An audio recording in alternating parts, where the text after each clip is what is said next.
नमस्कार दोस्तों, आज हम बात करेंगे इतिहास के पन्नों से ऐसे तथ्यों पर जिनके बारे में हमें बहुत कम जानकारी है।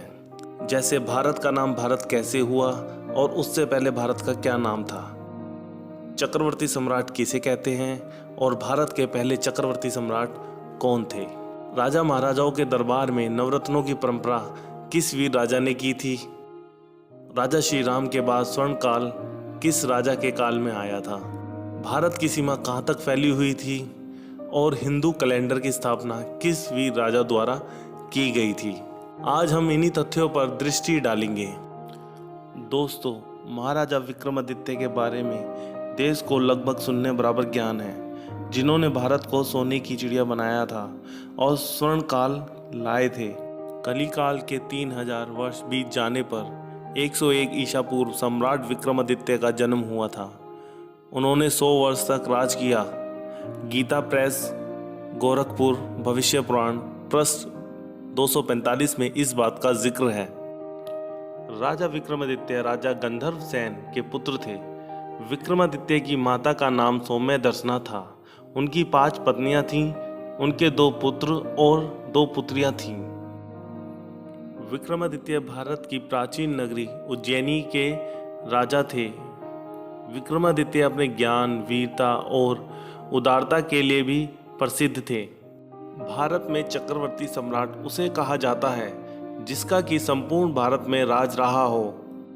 ऋषभ देव के पुत्र राजा भरत पहले चक्रवर्ती सम्राट थे, जिनके नाम पर ही इस अंजना भखंड का नाम भारत पड़ा। उज्जैन के सम्राट विक्रमादित्य भी चक्रवर्ती सम्राट थे। विक्रमादित्य का नाम विक्रमसेन था। विक्रम बेताल और सिंहासन बत्तीसी की कहानियां महान सम्राट विक्रमादित्य से ही जुड़ी हुई हैं। दोस्तों, नवरत्नों को रखने की परंपरा महान सम्राट विक्रमादित्य से ही शुरू हुई थी, जिसे तुर्क बादशाह अकबर ने भी अपनाया था। सम्राट विक्रमादित्य के नवरत्नों में कालिदास भी शामिल थे।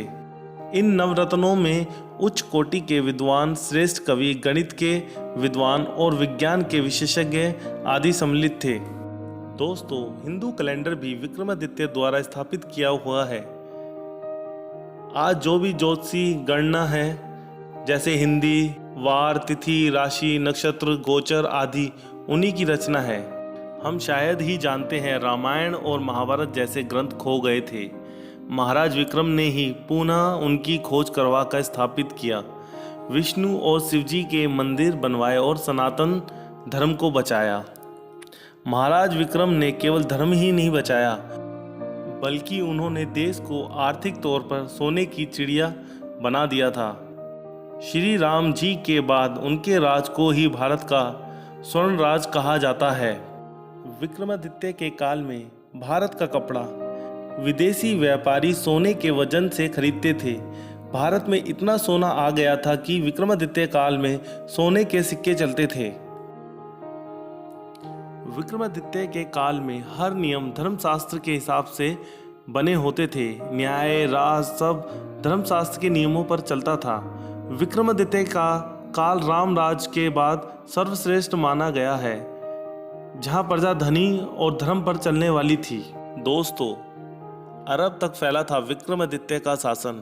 महाराज विक्रमादित्य का सविस्तार वर्णन भविष्य पुराण और संकट पुराण में मिलता है। विक्रमादित्य के बारे में प्राचीन अरब साहित्यों में वर्णन मिलता है।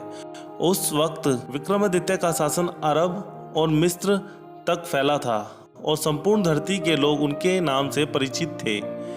इतिहासकारों के अनुसार उज्जैन के सम्राट विक्रमादित्य का राज भारतीय उपमहाद्वीप के अलावा ईरान, इराक और अरब में भी था। विक्रमादित्य की अरब विजय का वर्णन अरबी कवि जरहाम किनतोई ने अपनी पुस्तक सायर डल ओकुल में किया है।